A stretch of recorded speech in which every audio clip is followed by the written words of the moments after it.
everybody, Ryan McCaffrey. Welcome to IGN First for April. It's No Man's Sky again for the second time. The game's too much. We barely scratched the surface last time. I'm with Sean Murray, the programmer and mastermind of the game.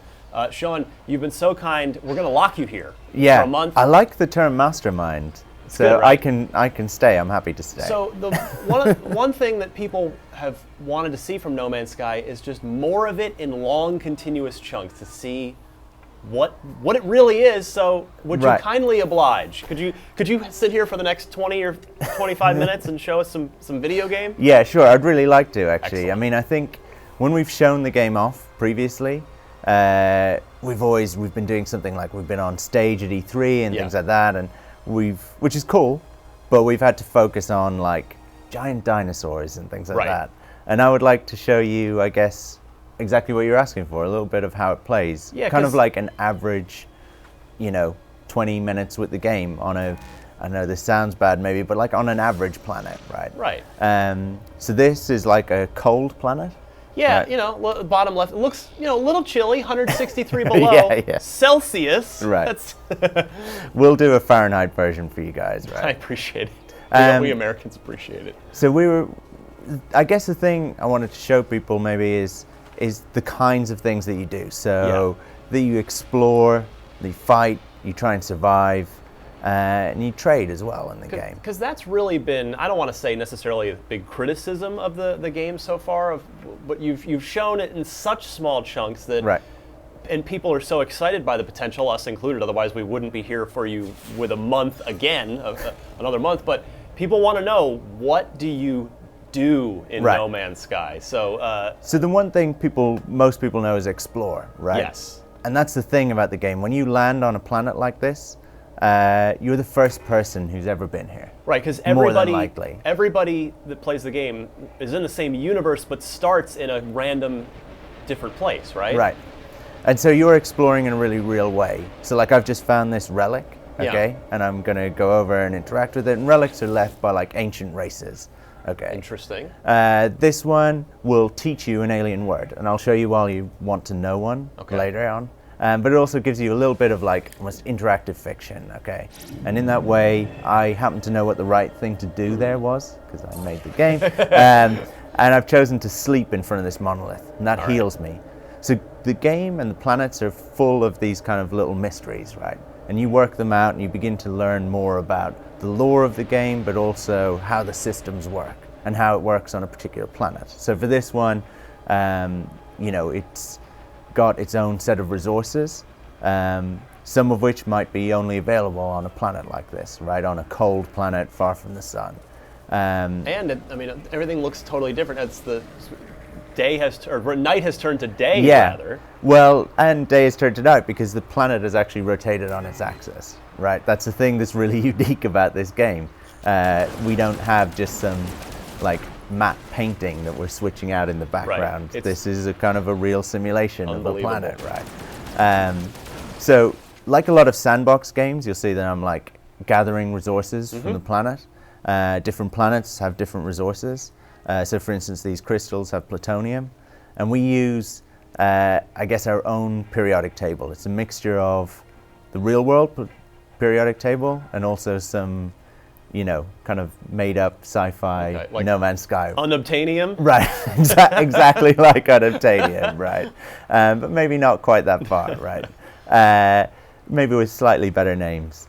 So a big part of the game is gathering resources. Combining them to create products or to build technologies, right? And I'll show you that in a sec. Awesome. So another thing, as well as exploring, a big part of what you're trying to do is survive, right? And so like you Getting saw a little nippy out there. yeah. So it's an extremely cold planet, and you'll see in the bottom left-hand corner that I'm slowly freezing, right? And I had some protection in my suit, but now that that's worn down, I'm starting to take damage, and I need to get in out of the cold. So I need to seek cover in some way. I decided to jump in here into my inventory, and I can have an inventory for my suit, my weapon, and my ship. Okay. I'm going to install some tech, right? And that's tech that I've explored and found on another planet. Oh, I like the sound of land disruptor. Right. So I've got some silicon and some sulfur, so I can build this, and then I can now modify the world around me a little bit. Nice.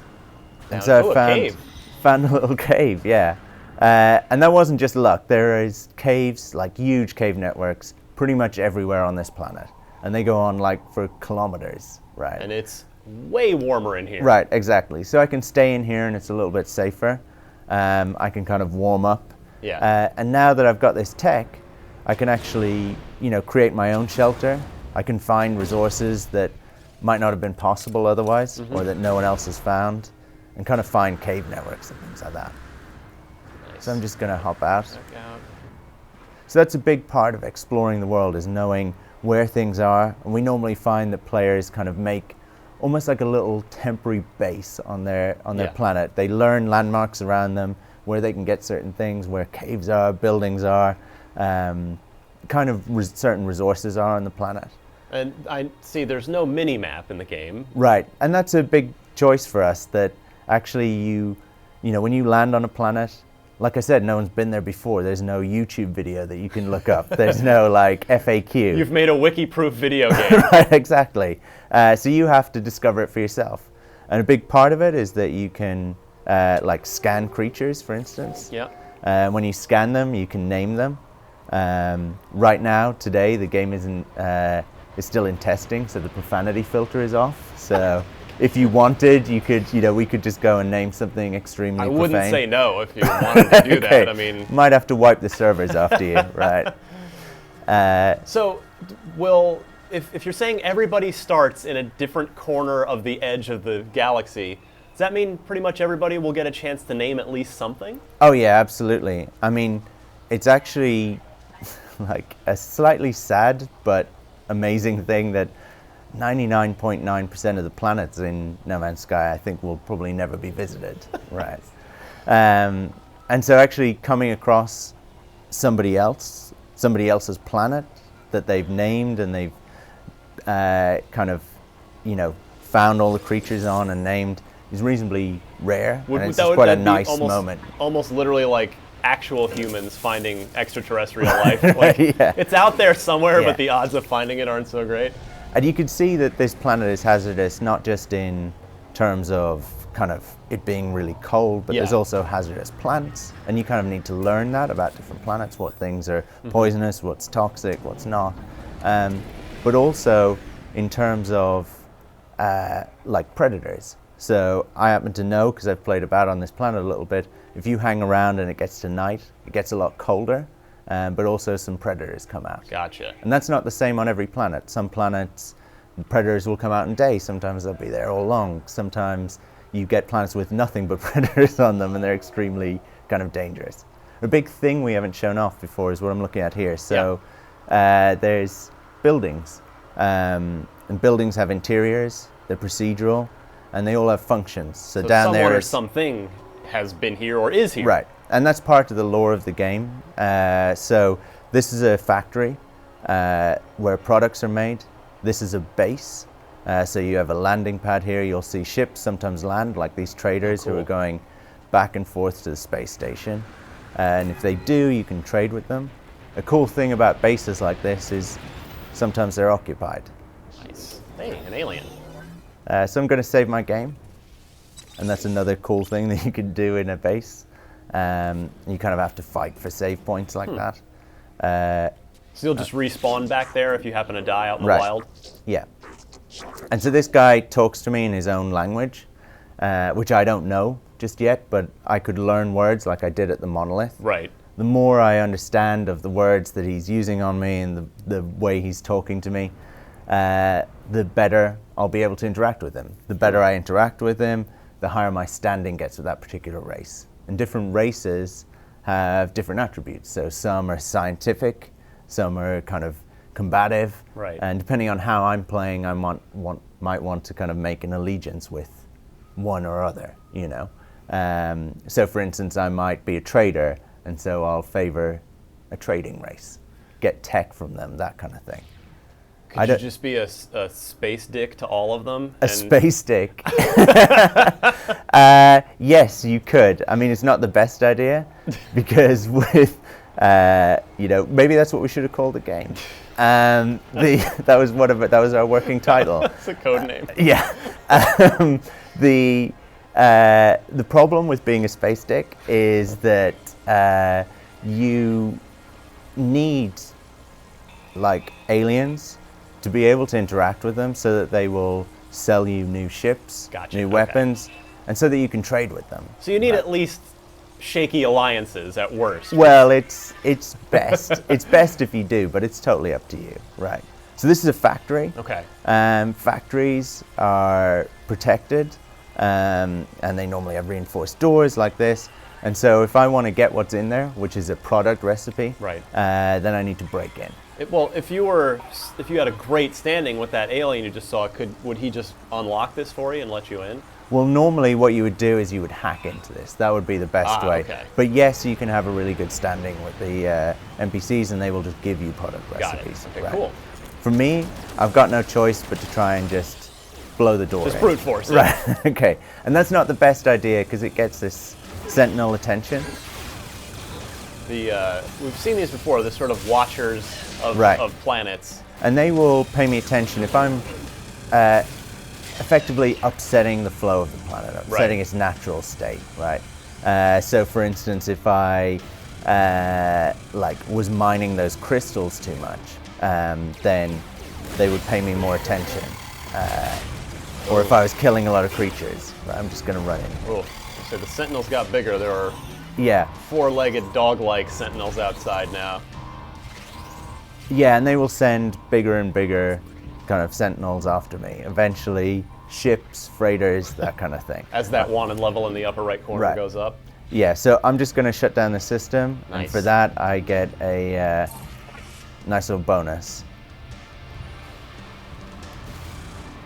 Oh, look at you're getting bold out here. Yeah, well, I've been an idiot, kind of. I've come running out before my wanted level has gone down. I believe in you. I think you can do it. Or not. Yeah, that didn't last very long. Okay, so I've died, and I'll restart back at the base, right? Got it. Okay. Where I saved my game. So a cool thing here is that we've showed kind of combat, we've showed trading, which is what you would do with those aliens and NPCs, showed exploring, surviving. Those are the kind of things that you do in the game, right? It's a survival game, it's a sandbox game. But above us all the time is space, right? So we've just been playing in this small little area and seen those things, but up there is another planet, space station, traders going about their business, so we want to get out there. There's a landing pad here that I want to use, but it needs a bypass chip, so I'm going to have to build that. So if I go into my UI and try and build a technology, or build a product, I should say, I can try and build this bypass chip. I need some silicon and some more plutonium for that. So if I was fresh to the game, if I was new to it, then I wouldn't know where to get those things. I would have to play and figure it out, right? And start figuring out the rules of this universe, I guess. Or I could you've probably... got your scanner, right? Yeah, I could scan for these things, and that's helpful. Probably starting off the game, I don't have that scanner, but that's probably one of the first techs that I'd build. Got it. I happen to know that you get plutonium from these crystals, which happen to be like pretty much everywhere on kind of cold ice planets like this, right? And that's something that I would probably go online maybe as part of the community and track and find out, and that's what I'm hoping people do.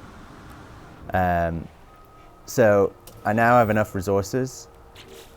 I'm going to pop in here and build this chip. Nice. And now I can summon my ship. Sweet. And this is a Korvax ship.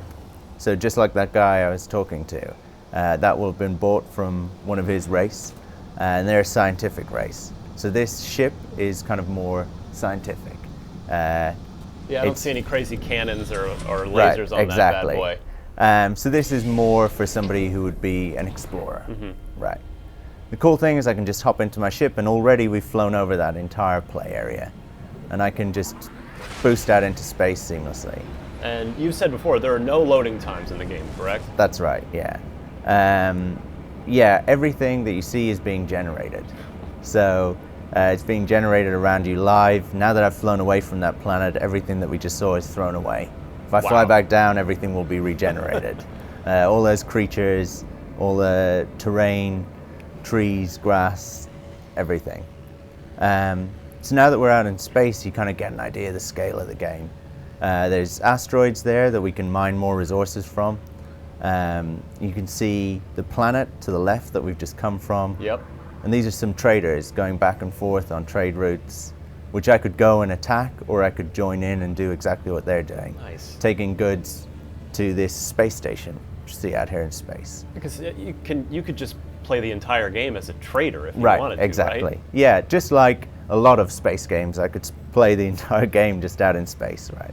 And this is a moon of the planet that we were just on, and it looks like it's got some water and some like islands. Yeah. And if we flew down, we'd see that those are, you know, those are real and they're there. You can kind of make out a continent, and some of those islands would be quite huge.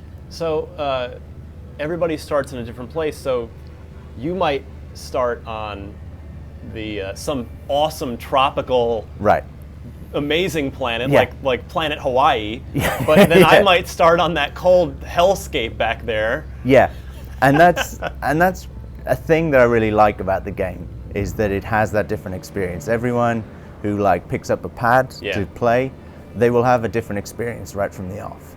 And if they decide not to play and they never boot up the game, not only will that planet that they're on never be something that they visit, they'll never get that experience, but that planet might never be discovered. So these are some freighters, and they are much, much bigger than me, right? But I'm going to do something a little bit stupid just to show you a little bit more of combat. I'm going to try and attack them. And you saw what my ship was like. It's tiny. Right? With virtually no armament. Right, exactly. But we can take some of them on. So I'm going to blow some of their cargo pods. And when I do, I'm sure they won't mind. Yeah, they're starting to attack me.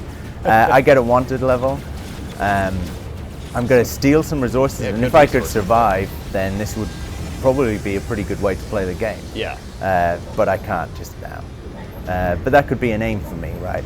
To build up my ship enough. Like a fast, nimble ship that can just swoop in, take out some pods like and that. And then get away before the police start paying me attention.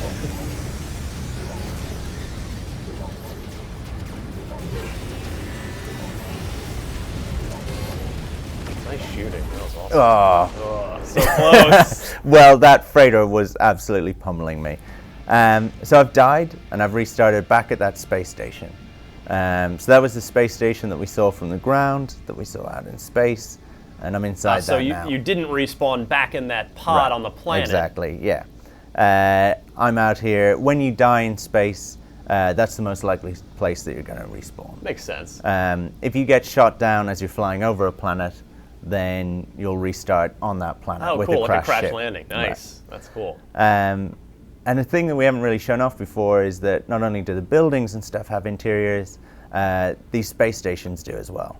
So I'm just going to nip in here to show you something. Yeah, so in here you'll find NPCs sometimes, places where you can trade, you know, traders, that kind of thing. You'll sometimes see ships land, but I'm going to show you the stupidest thing, right? A video game window. A porthole window? Yeah, but this is super cool, right?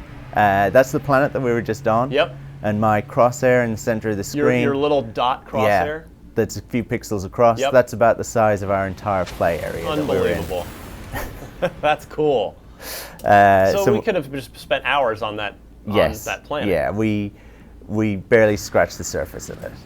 And you can see other ships coming into land. Potentially, I could try and buy that ship or trade with them, but I'm just going to get into my ship and head back out to space. All right, sounds good.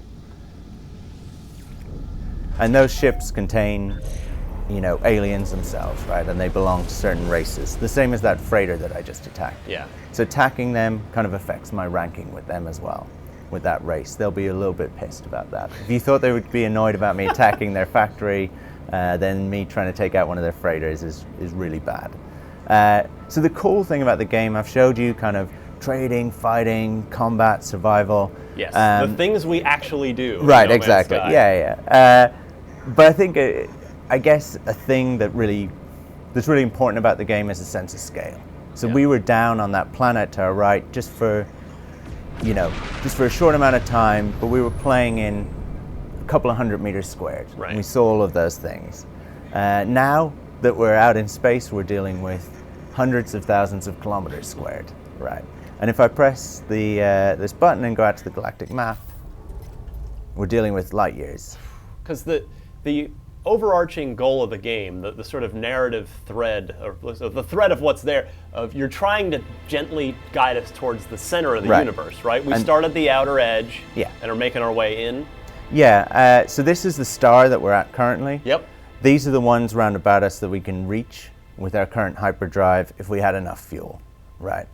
If I deselect it, you can see this path, and that path is my kind of GPS towards the center of the universe. And that's that bright light over there. But you can see it trail off because this is a really long way away, right? And remember that every one of these stars is its own solar system with its own set of planets where you can find life, NPCs, buildings, like alien languages, freighters, ships, traders. And I guess, like I was saying, kind of 99.9% of these will never be visited. So it's an incredibly hard game to demo in half an hour. You're a madman, but I love you for it. I cannot wait to play more of this. We've shackled Sean to this chair. He's going to be here all month showing us all kinds of different new things from No Man's Sky. So be sure to keep it right here on IGN all month long for much more on No Man's Sky.